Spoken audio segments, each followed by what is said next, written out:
Ruben Calvillo, joined by my guy Harley Dugan. And then we have another special guest for you, man. The guests keep on coming. Former NFL quarterback. He has a current podcast, a current YouTube channel, Sims Complete, that he does with his father. Go check it out. Some great insight. Matt Sims, welcome to Believe in the Texans podcast. I appreciate it. Thank you so much for having me, Ruben and Harley. And let's get into it, man, because there's a lot to talk about these Houston Texans right now, and it's exciting. So, CJ Stroud, the story of the NFL right now. What does it mean for a rookie to be doing this? And no one expected the Houston Texans to be where they were at right now. We were supposed to have one of the worst rosters coming into this season, but 5-4, shocking the world. And there's no question why this Texan offense is working. It is because of CJ Stroud. No doubt, man. And this is exactly what you do with all of that prep in the offseason. When you're preparing for the NFL draft, you are looking for a franchise player like this guy, CJ Stroud.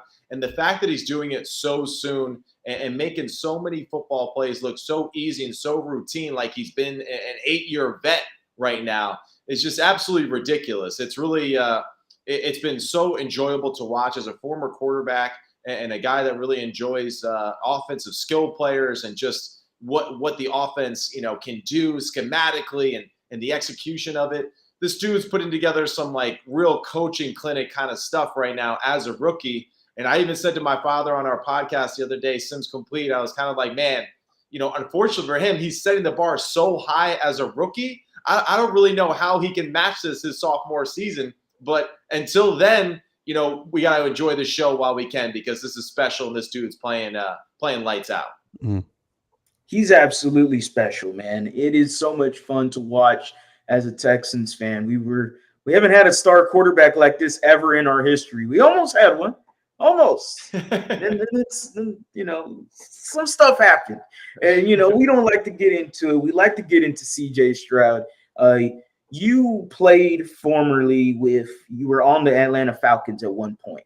2015, 2016 is specifically what I look at is how much did you know the offensive scheme with Kyle Shanahan, and of course he had Mike McDaniel and Mike LaFleur as well with him at that time. We know a little something about this scheme going all the way back to Gary Kubiak and that beautiful offense we had way back when. Now it's here again with CJ Stroud, Bobby Slowick. Tell me what the eyes are seeing when you look at the scheme.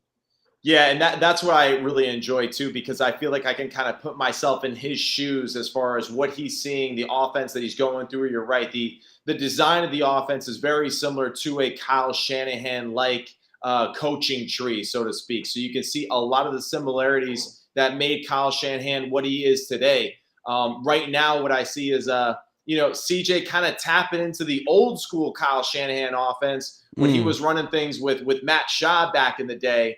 And, when they really had things rolling with great play action passing, discipline in the run game, and still aggressive in the run game too, and being patient with it, which I think is extremely important for CJ and his development as a quarterback. And what you see with that is the ability to make certain formations and certain looks for a young quarterback a little bit more simple. When you can run the football and win at the line of scrimmage like they did last week with Singletary and his ability to run, I think 30 carries, 150 yards on the day, that ability to control the line of scrimmage allows now for you to get into obvious passing situations, knowing that they're probably only going to play maybe a handful of coverages because they're getting gashed in the run.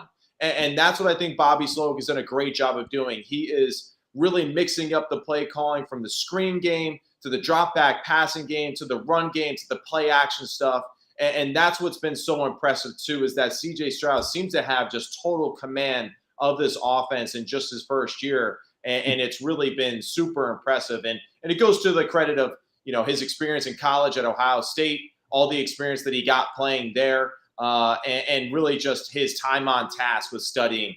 My brother has shared with me that, him and Tank Dell seem to be exchanging text messages late into the night talking about what coverages or what looks or what a certain defender does in a certain coverage. And those things are paying off for these dudes. So during the pre-draft process, we heard a lot about these S2 scores and CJ Stroud and how the S2 scores should be a good reason why CJ Stroud falls in the, early in the first round. What were your thoughts about the S2 scores and, kind of how you feel about them going forward with CJ Stroud just breaking the norm here? I understand that those things at our position, of course, of quarterback is extremely important and something that, you should do your due diligence on and know and understand. I don't know exactly the details of the test and what it entails that much because I am kind of one of those guys where I just don't buy all of it and I don't really care either. What my eyes see, what my ears hear, my mind believes, so to speak. And when I watched CJ, I always saw a guy that really knew what he was doing all the time in college, made good throws, good decisions consistently. And right now you're seeing that same thing in the pros. Something that I've always shared with a lot of people when I played football, because what's the general consensus? Yeah, football players are not that smart. I'm like, yeah, all right, well, explain to me why I got to line up and falcon right, shift to weak right, tight, Y right, X3, X bingo, Y smash, and check it to 19 auto, here on the can.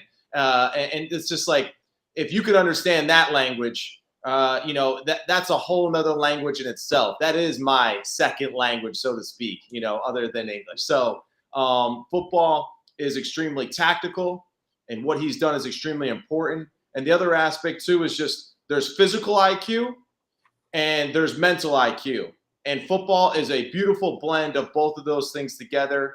And that's why CJ Stroud is exceeding expectations no matter what that damn test said. Because I've seen a lot of smart dudes throw it to the opposing team a lot. And it's real simple. One team's got one color jersey and the other team's got another color jersey. So just throw it to your same color jersey more often and you'll be all right. You did that pretty clean, Matt, with the offensive scheme just bumbling right out the mouth. There's a viral video of your brother with John Gruden way back in Tampa Bay. And are you going to have an open competition with your brother real quick we got to get this live on a video or something, man. I don't know, man. Yeah, I don't want any part of that. And you know what? The thing is, too, with my brother, I had a lot of those experiences myself. I've seen greats like Matt Ryan stumble up plays, Matt Schaub when I was in Atlanta, too. A lot of smart dudes. And that offense can be wordy at times. I was just fortunate enough that I wasn't good enough for me to be mic'd up during practice. So I was grateful for that. When we're talking about CJ Stroud, man, 26 passing yards, 15 touchdowns, 2 interceptions. What is this, man? Like, this is one of the, if not the greatest rookie kind of in the NFL history. I mean, that is what everyone has been mentioning. Why is his transition to the NFL looking so easy, to put it simply?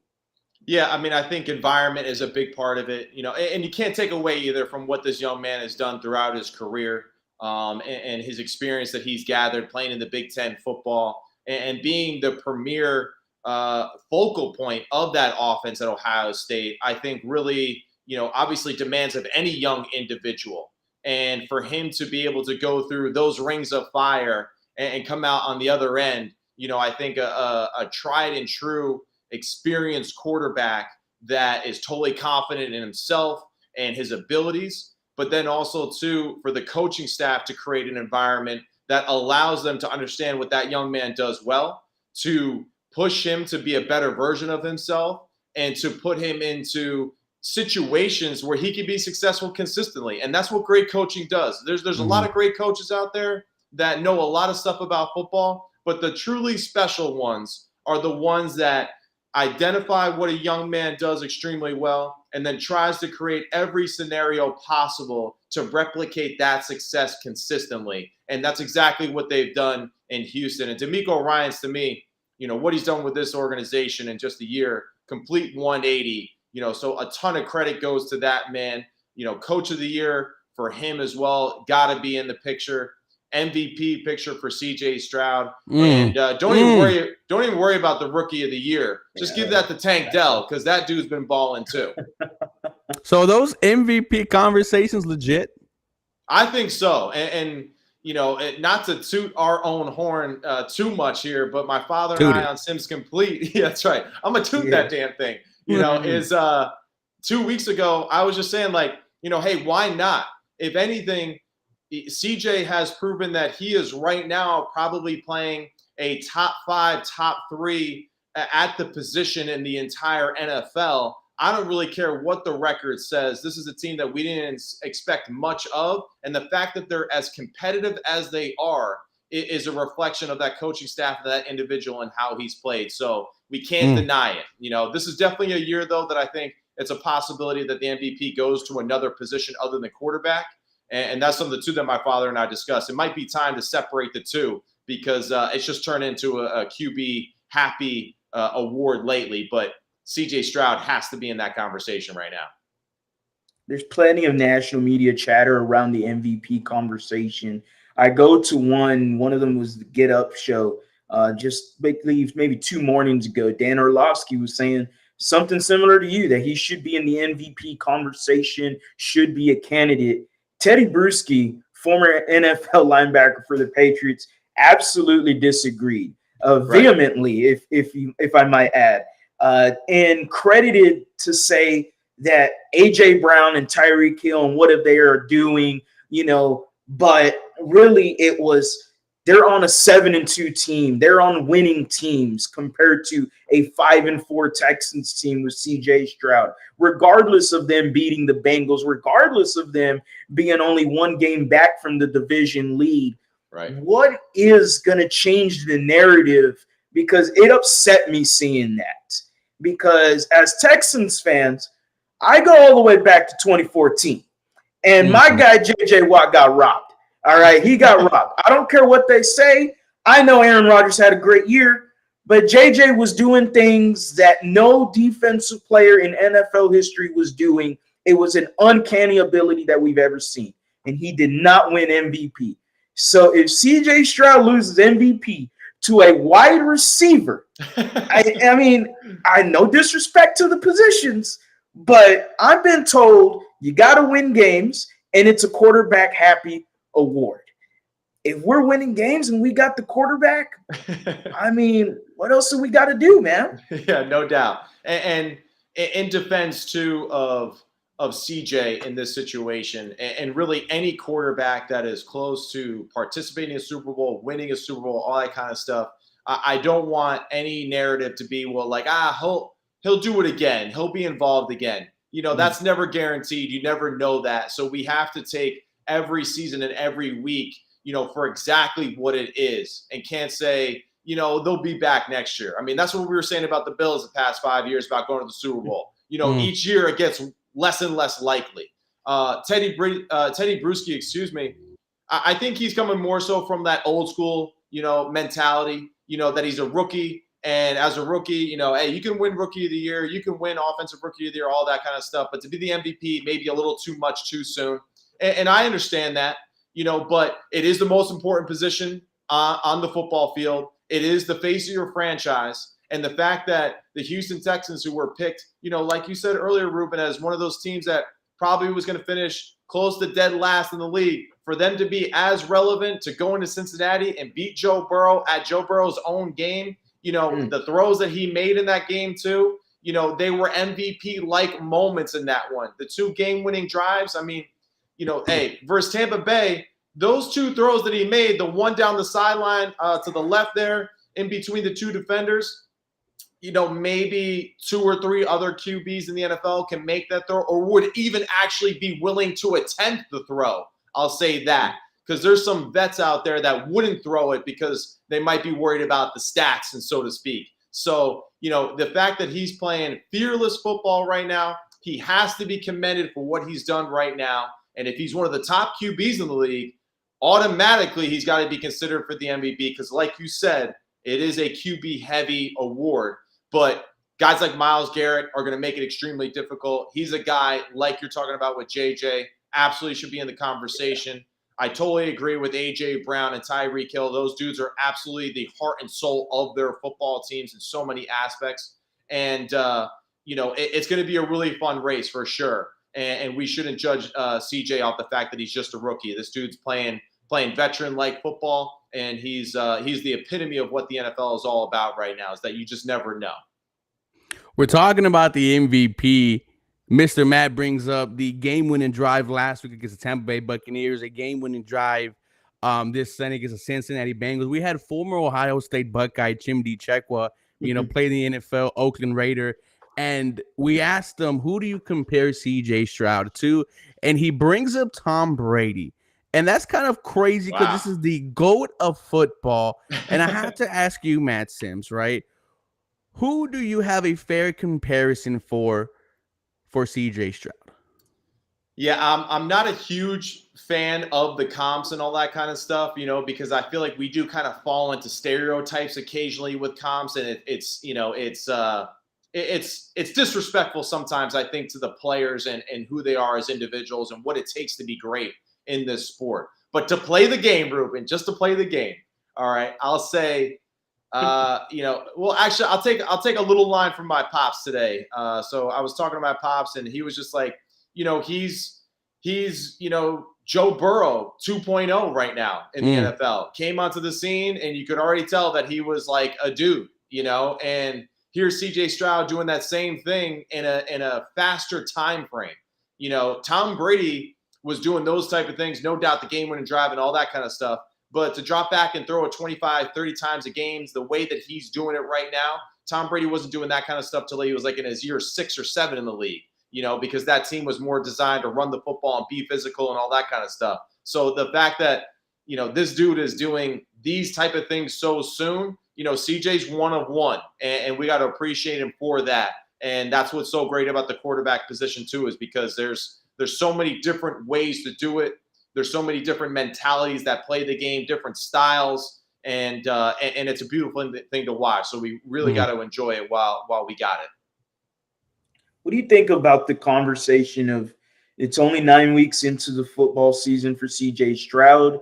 And yes, he's having a magnificent year, but the constant chatter across, I don't know what was that, the constant chatter across other fan bases that are, I would say, maybe a little hate in their voice when it comes to CJ Stroud's success early on is, well, defenses are going to get aware of what he's doing year 2, year 3. What do you know about that as a quarterback, as a former quarterback? What do you think is going to be the how are they going to adapt to CJ Stroud, I would say, moving forward, even though it's been 9 games and doesn't seem like anything's changed yet, but still, year 2, sophomore year, that's always everyone has a sophomore slump, and right. It's always in any sport, really. So can you enlighten us more about that? Yeah, I mean, hey, the fact that it's possible that he could have a sophomore slump because he's already up on top of the mountain right now, and to think that, he's going to ascend even higher, it is hard to believe, I think, for some people. At the same time, though, that's where these debates, I think that's just fandom. That's just fans being jealous, maybe envious, that their quarterback might not look as good as this dude, even though their quarterback might have been in the league for 4 or 5 years already.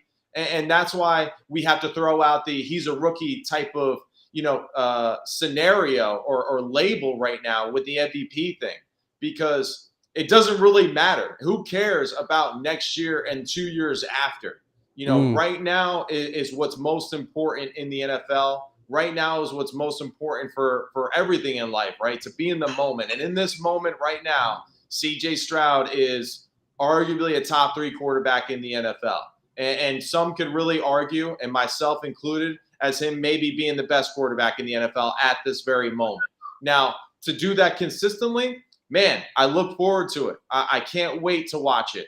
And, the possibility of having adversity is extremely high, right? We all know that. When we're up on our highest and we're doing our greatest, all that kind of stuff, you know that adversity is knocking at any time in an unknown time. So he's going to have some adversity, but right now, dude is showing out, and we got to show that love and respect for it and enjoy it and for this moment, because that's just really how it is. And that'll be up to D'Amico Ryans, Bobby Slowick, the rest of the staff to continue to build the team around CJ Stroud to improve what they're doing schematically, for him to improve as an individual, and we'll see what happens. But, everyone was saying, what Patrick Mahomes did his second year, being the guy, he won't be able to do that consistently. Well, he has, so it is possible. It just depends on, the foundation in which you're a part of. And right now, all things look like the signals are bright green. It's a go for Houston Texans fans and DeMeco Ryans. I want to ask you about two more rookies. The guy selected behind C.J. Stroud, Will Anderson Jr. And then probably your thoughts on Tank Dell being the biggest steal, one of the biggest steals of this year's draft. Our boy Harley was all pre-draft about Tank Dell. This dude is special, the best robber in college football, and it looks like it's paying out, man. What are your thoughts on the other two rookies besides C.J. Stroud? Yeah, so for Will Anderson, we'll start with him, right? It's just that to be a dynamic defensive lineman in the NFL, like, dude, this isn't college O-lines anymore. The schemes, everything that's coming at you is a little bit more differently. It's a little bit more complicated. College football, is pretty simple for the most part. Spread it out, win one-on-one matchups, and let's just kind of keep our playmakers involved as much as possible. In the NFL, you see a lot of coaches doing a great job of taking playmakers out of plays a ton by scheming it up, formations, attacking them from different angles. You see all the great teams do that a ton. So Will Anderson kind of going through a different growing pain at the position, because his position, there's a lot of dogs in those trenches, man. So he's got to get better at that hand fighting stuff. He's got to get better at using speed to power, power to speed, and developing more pass rush moves. The one thing you do notice in what flashes is dude is strong. Dude can definitely control and throw some people around. I think the one thing he's lacking right now, though, is just he doesn't have enough tools, so to speak, in that pass rush capability that works so well in college, where he could just overpower some of those college dudes. And the pros, they know how to anchor a little bit more. They know how to take away your strength a little bit more consistently. So he'll develop that stuff with more repetition and being around guys like DeMeco and Grenard, who's been phenomenal for Houston. I think he'll improve, from next year dramatically. And then, sorry, my bad, I forgot. And then Tank Dell, man, Harley, you were spot on, man. This is a dude that I think was unnoticed, and I love the story too that you've heard, that I'm sure you guys have heard about C.J. Stroud kind of telling everybody at the Houston Texans that, like, this guy Tank Dell is legit. He's a good football player. They developed that relationship with each other, and it's paying off, man. It really is, and it kind of just goes to show you that with his just natural ability of route running, catching, accelerating after the catch, being smooth and graceful at the position, his get off at the line of scrimmage, his releases are legit, but also too to have that chemistry with another individual, especially your quarterback. It is something that is real. And when you can develop that as quickly as they have, it's exciting times. So this could be a great dynamic duo for a long period of time in the NFL. It's fun, man. And when we're looking at the future of the Houston Texans, me and Ruben have both said they hit it out of the park. Nick Caserio got your head coach of the future and your quarterback of the future. And that is something extremely hard to do in the NFL. Man, what is it with this Houston Texans team? They're 5-4. DeMeco Ryans and company, the whole staff. It's been refreshing here in Houston. We were expecting maybe a 6-win year. That's what we were predicting. Maybe a 5-6 win year, and everything has exceeded expectations. So what is it right now? How are the Texans doing this? And the second question is, how are they going to handle success? Yeah, those are all things that I think culture will really be the main thing in this discussion, right? And that stems right from the top of the ladder, right? And DeMeco Ryans and his ability. And I think the great thing is that this is a guy that's been around a lot of good football teams. He's been around a lot of good head coaches and coaches in the assistant ranks too. And he's going to take those lessons and he's going to apply those, as best as he can, in his own voice, in his own authentic voice as a head coach, to keeping his team hungry and sharp. The one thing that we can kind of look at is like the New York Giants, for an example, had a great year last year, made the playoffs, exceeded all expectations. Man, it fell apart real quick. So the key really for Houston is just to continue to fill in the areas where they feel like they are lacking. And, some of those areas I think are on the defense side of the football. If they can get a little bit more of a consistent pass rush from some other positions, especially on the edges to go along with Will Anderson, to go along with guys like Sheldon Rankins, who's been playing phenomenal, Jonathan Grenard, who's been playing phenomenal. If you can just add more depth to that position, something that DeMeco Ryans knows extremely well being in San Francisco. That's what their whole team was about, being really good at the front line, and then everyone else just kind of feeds off of that necessarily. And I think that's going to be kind of their recipe for success is get big, get strong, get fast in the back end. And then when you win in the trenches consistently, both on offense and defense, it makes your quarterback, it makes your linebackers, it makes your running back, everything else off of that much more beneficial and bountiful because you can win that physical matchup each and every week. Matt Sims, last one from me. Yes, sir. How is it like your entire life being around the game of football?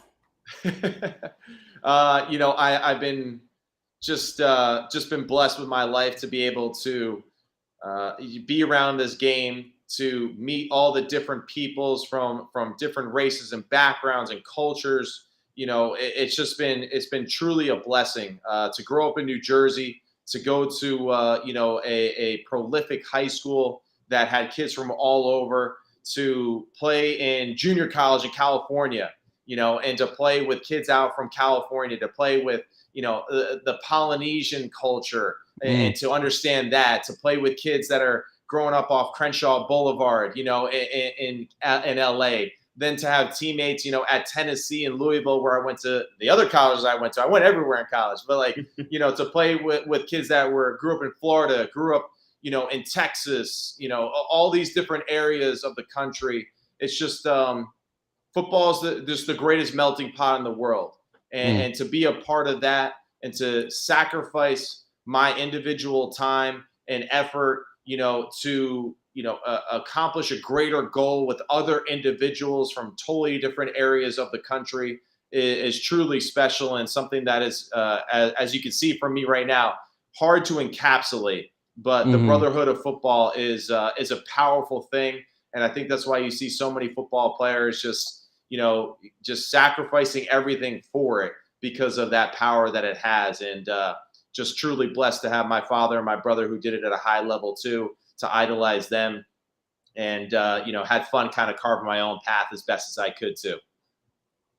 Hey man, it's November and we like to have some fun on here. I already asked my last guests. It's one of my favorite months. I love to cook. I'm a cooking guy.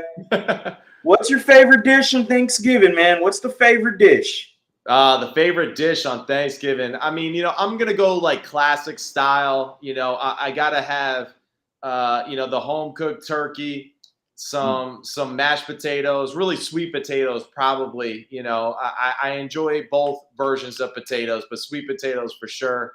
Some stuffing, and then, I don't know, whatever liquor seems to be popular that evening with the family, just mix it up a little bit. Yeah, just a little dessert, I don't get out of hand, but got to enjoy the holiday and give thanks for the many blessings that we have, and always enjoy watching football on that day with the family too. Ladies and gentlemen, thank you for being a part of today's Believe in Houston Texan episode. We were joined by former NFL quarterback Matt Sims, and shout out to you for having success on the football field, off the football field. Harley, real quick, let them know where they can find you. You can find me at @TheLead_HOU anywhere on YouTube. Just type it in. We're on the road to 5,000 subscribers, so I appreciate everybody that has tuned in and hit that bell for the noties, man. It's been a lot of hard work, so I appreciate everything. Appreciate having you on, Matt. Anytime you want to come back, we're open up to have you back, man. No, I appreciate it. Thank you, man. Extremely grateful for the opportunity to share the love and passion that I have for football with you guys. And, hey, man, believe in Houston. That's all I got to say, because it's real, dog, and they're not going anywhere. So let's go. Oh, that's right. Where can the Houston fans find you? Yeah, so Sims Complete on Instagram, YouTube. I got a YouTube channel, Sims Complete as well. It's a show with my father where we talk ball. father and son just sharing their love and passion for a great sport that we both obviously enjoyed playing and being a part of too. So Sims Complete, Instagram, Twitter, YouTube channel. Appreciate you guys for having me on again. Really, truly, truly grateful. And guys, have a real blessed